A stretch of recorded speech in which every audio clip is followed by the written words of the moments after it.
Hello everyone, this is Sunwa. And this is Johannes. And you're watching Board Gaming Ramblings. And welcome back to Keep or Cull, the series where we play all the games and you decide whether to keep them or cull them. These are mini reviews. If you haven't seen these episodes before, it's mini reviews, and we decide if we want to keep or cull the game in the collection. And there's so many games, so we can't keep them all. Many good games have to go, and many good games have to stay. No. And also some bad games have to go, because not all the games we play are that good. And also, the bad games are not staying. Just No, did I say that? No. No, okay, Just, no, I the wanna bad games are clarify not that. staying No. at all. So we have 10 games today, 10 more games. I think all of these are fresh out of Spiel. We are working our way through the games. We still have like 60 or 70. I think we might have around still 120, 25 games upstairs that we haven't played. But we're working our way through them. So we will see what's going to happen. Today, 10 more games. Do you want to begin? Yes. Let's do it. Let's start with Order Overload. This is basically, this is kind of like a cheat because we already own Order Overload, another version. This is a new Oink promo version from Spiel.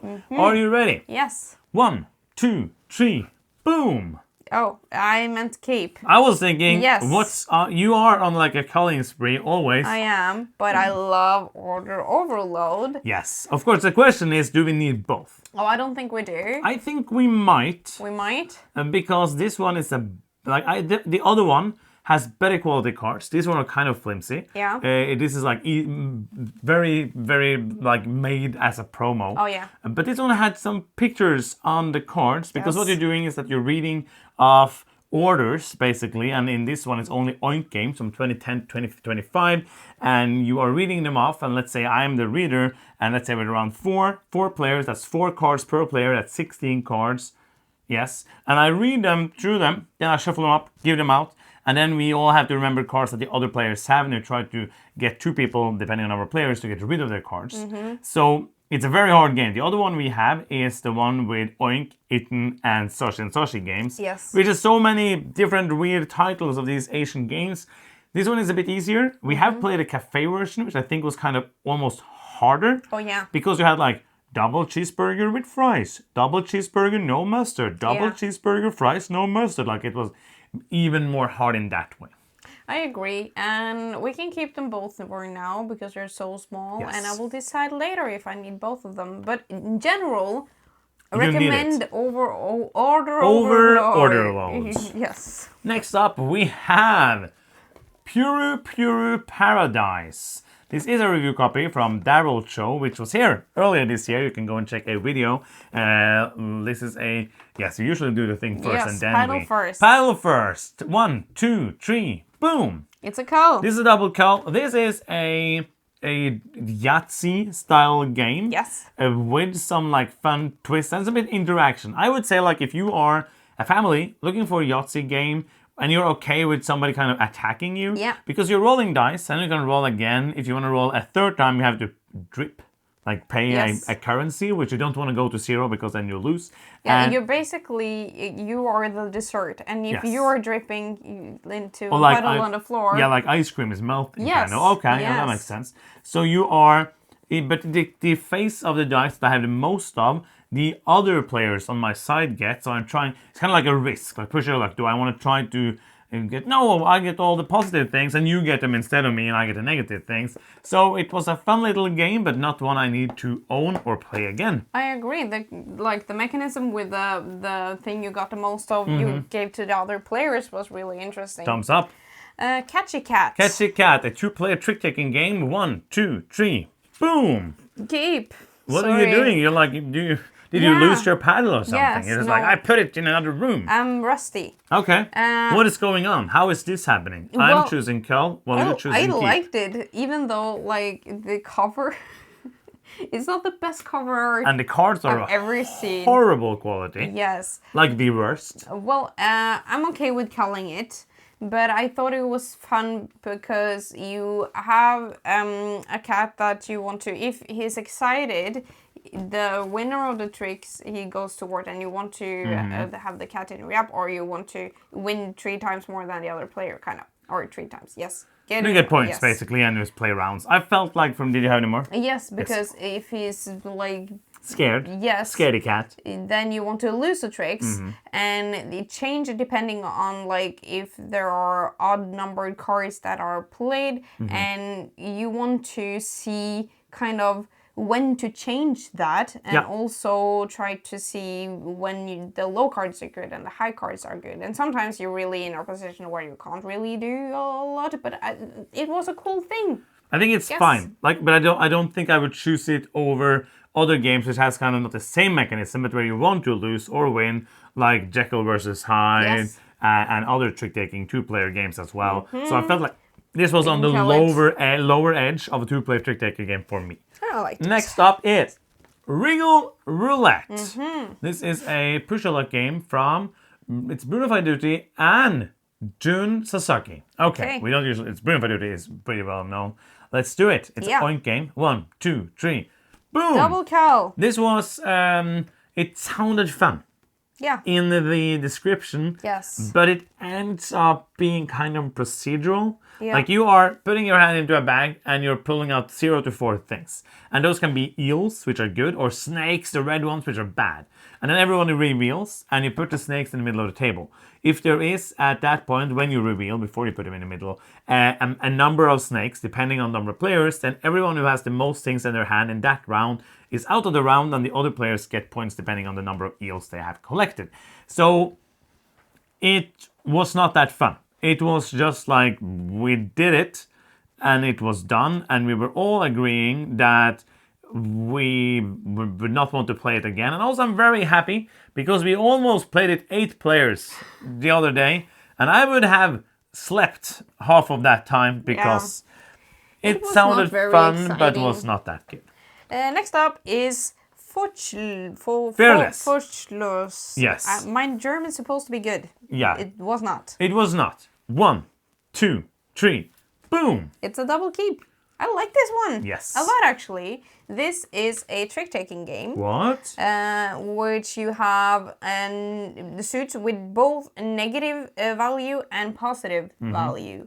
And if you win a trick, you will add together all the numbers in that trick and go up or down on a track. And you want to be as close to 0 as possible, so you will not get a lot of points. And so when the other player is seeing that you are going down the track, they will try to push negative cards your way, and the other way around. But beware. You will also want to win some tricks, but if you don't win any tricks, you will get 15 points. And points is bad in this game. It was like surprisingly fun. This was very fun, I would say. It is a review copy, I forgot to say. It's a really good game. I feel like it is, of the trick-taking games we played lately, it's the one that gives me the most of that, what we call in Norway, like a cabin game feeling. Which is like a traditional game. Like we call cabin games, we call Yahtzee, we call like some card games, like a normal deck of cards. This is simple enough that you can play it with everyone, but it still is like a hobby trick-taking game. But it's kind of like, it can be very harsh. You can be in a position where you get... It's mean. Yeah, it's very... Super mean. Yes, because you're trying to screw the other people over massively if you have the option. Yes. Oh, we're keeping it. It's over there. Yes. Really good game. Let's do another trick-taking game. I think it might be the last one. Do you have any more trick-taking games? No, I don't. So this is the last one if you don't like trick-taking games. It's also the last one if you do like trick-taking games. This is Tricky Twist. This is a review copy, and also it is by Tyler Rayner, which we hang out at Spiel, so you know that. We know the people that made it. People person. Yeah. Let's do the thing. Yes. 1, 2, 3. Boom! It's a call from me. Why? Because I was so bad at the game. You can't start calling games because you can't understand I can do them. whatever I want. Because you're a dinosaur. Yes. Tricky Twist, Twisty Trick, Tricky Twist is really good. I feel like it is, but it is tricky. And it's twisty, because you want to win tricks, but then also you want to lose tricks by playing off suit. Because when you do that, you get the card back as a false trick. And if you pair up a false trick and a trick, you get some bonus points. And if you manage to get exactly the same number of tricks and false tricks, then you get some more bonus points. And then every round is going to be a scoring card that gives you points depending on what kind of false tricks you have. Then there is, if you win a 7, you will get to get one of the bonus cards that help you with these kind of goals. And also you have a reserve of cards which you can draw from at the beginning of a trick. It is not that rules complicated, but it's one of the ones that is pretty complicated as a trick-taking game. I would say it's little like offbeat compared to other trick-taking games, so you feel like it's hard to prepare for what's smart, and also it feels a little unpredictable. So I can have a plan and be like, oh, it didn't work out, but I didn't feel like... what I did really enjoy about this game is... What's the game? Yes, but that you wanted to play things off suit. Yes. Which in a lot of trick-taking games you will get nothing for that. Yeah. So being able to follow a suit and not winning was like the worst. Yeah. It didn't give you anything, but at the end of the round, when it was nearly finished, and I wanted just to be like smooth in there because I've matched up all my things, then I won the trick. Yeah. And so like, oh, it's destroyed my plans. But it's very interesting also because you have the 5 cards in the reserve. Oh, yeah. And you kind of know like, okay, maybe I place only low cards there. And then in the position where I only have high cards in my hand, Yeah. I'll be like, I don't want to win this next trick. So Yeah. before trick, I'm going to draw a card. And of course, sometimes it's going to be like, no, I can follow, and I don't get the false trick. But other times it's going to be like, it's going to help me not win the trick or help me in this kind of situation. So I see this as a very interesting game to play more. I'm excited to play it more. It's an easy keep for me. Yeah, And I think I'm you not liked sad it. to keep I think you liked it. I'll just have to get better at it. Yes. Next up is is Diver Diver Go. Go. It's a game show now. Yes. Are you ready? Yes. 1, 2, 3, boom. It's a double cull, but I enjoyed it a lot. This is... No, you didn't. Oh yeah, I liked You're just it. like... No, I liked it. I just don't see myself ever playing it again. No, but I kind of don't do that with a lot of games that I enjoy. That is true. No, that's why we're calling it. Yes. And it's not amazing, it's just like an interesting, weird game. Diver Go, I can see myself playing with my family or something because it's a silly game. You are divers diving for treasure, and it's like a tactile game. So you are in turn because you're grabbing these turn markers and you're shuffling the board around, and there's a lot of coins in there with different material. It's plastic, but it's pretending that's gold and silver and stuff, and you get to look at it, and then you need to take this diver's mask in front of you and grab the number of tokens that you're supposed to get, and you look at them and you see if they are cursed, and if 3 or more are cursed that you have in total, you will lose the cursed ones into negative points. Yes. And you will not be able to buy points for them, basically. It was silly fun. And it's like it's a very interesting one, I feel like, but it's not one I need to keep in I the agree. collection. I am speaking slow so I can get the next game. Next up is Tag Team, a 2-player auto battler.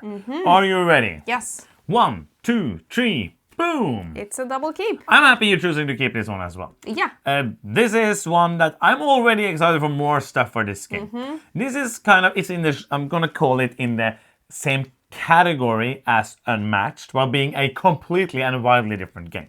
It's in that it's 2 players, you are basically choosing the heroes, drafting some heroes. You have 2 heroes, those are gonna have a deck of cards that you shuffle, and they're gonna have a starting card each. And then you shuffle out those starting cards, you choose the order of them, you place them down. And then it's kind of like an event game.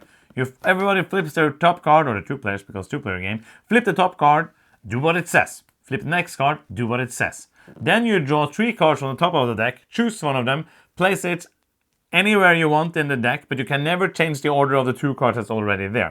And then when you place the next card somewhere, you can never change the order of those 3. So the one that's on top is always going to be on top, but you can place something like whatever you want in order of that. And the other one you place at the bottom. And then you do it again. You flip, draw 3 more, add it, you flip, and so on until flip, flip, flip, one flip. character Flip 7. has 0 life points, which usually has taken us about 15 minutes, which I think is a perfect playtime for it. I tried to play it on BGA, and I actually did not like it on BGA. Oh, because surprising. even though you're doing very few things, I don't know the cards enough. Yeah, Like if I yes. knew everything, I would be like, oh, I can see just a picture and be like, okay, that, boom, boom, boom, boom. I enjoy the tactile feeling of it and flipping the cards, something about that. It's just fun. I would say that this is... I'm thinking now. Okay. I think it is my favorite programming style game because I feel like I'm programming something. Yeah. And maybe actually, well, we have... No, I don't like it anymore. Because I don't like programming games. I like this Go. one. Well, I think we called Walk the Plank, but that was also a fun one. This is completely different, of course. But it feels like a programming game, and I liked it for other reasons you just said. Scorpion Mask makes some very interesting games, and I'm They always do. excited to see what they have next. Yes. Next up is Borealis. Borealis. This is your last one? Yes, it is. Borealis. This was a review copy from Lucky Duck Games. Are you ready? Yes. 1, 2, 3, boom! It's a double cull, and the reason I'm calling this is because there's too many games, I would say, because I did enjoy it. Yeah. And I would say that it has a really clever design. So you're playing Yes. cards, and those have different like vehicles and different animals on them, and it also have like a requirement for what you need in that location to play it. So, Basically, can I just super quickly? Yes. Systematically, what you're doing, you Oh, are yes. looking at animals. So if I place like a polar bear, it says which 2 of my people have to move from that location to adjacent locations to look at the polar bear. That's like thematically what you're doing, which will make it easier for people to understand. So go back. that makes sense. So you have 3 locations, and you have 3 different colored sign, what you call Meeples. it, meeples, and it requires basically for you to have, for example, a blue and a pink meeple in that location, and they have to move to their separate locations. Yeah. And then it has like a set collection thing where you want a lot of the same animal in one space, and also want to have vehicles in the correct order to advance on some tracks. And also there is variable scorings that you can mix up as well. And I thought that puzzle of trying to have the right meeples in the right place at the right time was really interesting and fun. The first time we played it, we thought it was a little too like random. Yeah. But when I was like thinking about like when I was going into it a second time, Yes. I was like, okay, this is the game. Yeah. And then I was less bothered by it. But it does have quite a bit of like the randomness. Oh, It the does. card I just needed came Yes. up, or oh, it didn't come up. But it was a fun game. Just don't need to own it. Yes. Lastly, today we have probably it is the biggest game for Keeper Cull for a while. Sanctuary, an Arc Nova game. We were thinking of doing a full review, but we're not. So this is the short review that you are getting because there's so many games. Yes. Are you ready? 1, 2, 3, boom. It's a double cull. Let's talk about Sanctuary. Yes. And before somebody says in the comment that you have to look at this as its own game, that's what I did. I'm not like coming from a point where I love Arc Nova. I'm coming from a point where I like Arc Nova. We still have Arc Nova. You try to call it. I Yes. would still like to play it more because I think it's a great game. Sanctuary, for me, is not a great game. I think you liked it more than I did. I did. For me, it was a pretty boring tile placement puzzle that I've seen multiple times before, but done quicker and better in other games. The multiplayer of this game is no reason to play. No. Like, we played a 4-player game, which took us 90 minutes, which you might say that's not too long, but it is. Because over that time, 50 minutes at least, I was doing nothing. Yes. Because when it's your turn, I don't care. I could care like a tiny bit, and we play a lot of games where which you would call like multiplayer solitaire. Yeah. But most of those games have some reason for me. Here it might be, oh, you took the tile, or oh, you took that, oh, you can't even take the space for me. No, you can't. Like, it's a tile. That's the only thing. Yes. But in many games, I care about what you do because it might be interesting, like it the might- strategy, or it yes. might.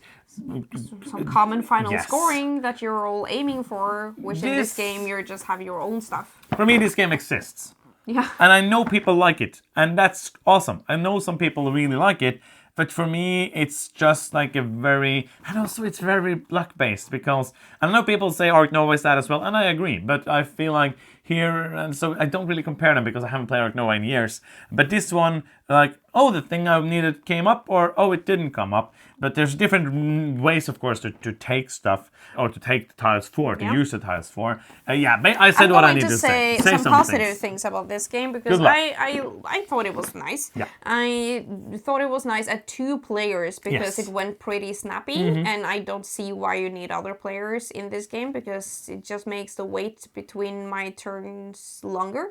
And also, I have to say, Yeah. some games like that where I don't really care, I can sit and think about my turn. Yeah, there's nothing to think In this about. game, it's basically, I'm probably know I'm going to play these tiles next, so I know my next 3 rounds. And if not, something randomly comes up, I can't look at that before it's my turn. Back to you, sorry. Yes. I like trying to make tactical decisions about what to have in my, sanctuary. Yeah. And trying to have like a semi-plan because as in Ark Nova, you have these sequence of actions that if you do an action, it goes back to 1, and then you have to like kind of build that up by doing other stuff in the meantime to do that again. So you're trying to be like, okay, I have a animal in this area that I need to play, and then I'm trying to get something in another so I can play that, and trying to see what comes out, if it's some scoring that's relevant to me or not. I would say that it's very like simple and light and nice. So I would be, if you think Ark Nova play is something too else. yeah Like play Spectacular. Yes. Like it's a tile placement game with goals and adjacency things. Like, and so many of those games are already existing. The action tiles are boring. The upgraded ones are not any more fun. It's not a great game. No, it is not. But I can see why people enjoy it. But I agree with you, Johannes. When there is already existing super solid games, I don't see why you need this. No, and that is gonna be it for today. How many did we call? We did call 6. But also we called the biggest ones. Like there was only, this is the biggest game we kept. And it's a very small game. So we kept 4 games, which were pretty small. What was your favorite and least favorite of this pile? I think my least favorite has to be Wriggle Roulette. I agree. Yes, because that was boring. And also my favorite one, I thought that Fearless was really fun. And also Tag Team. But maybe my favorite was Fearless, actually. I'm gonna say Tag Team as my favorite then, to be interesting and unique. Cool. That's gonna be the end of the video. We hope you enjoyed it. If you are here, you can subscribe because Sunniva has this to say about subscribing. It's pretty awesome, and you should try it sometime. Yeah, and try it. It's very different feeling to subscribe to this channel than other channels. It fills you with joy, and also us. Yes. So help us reach 1 million subscribers. We cannot wait. Thank you so much for watching. I'm Johannes. I'm Sunniva. And you've been watching Board Gaming Ramblings, and bye-bye.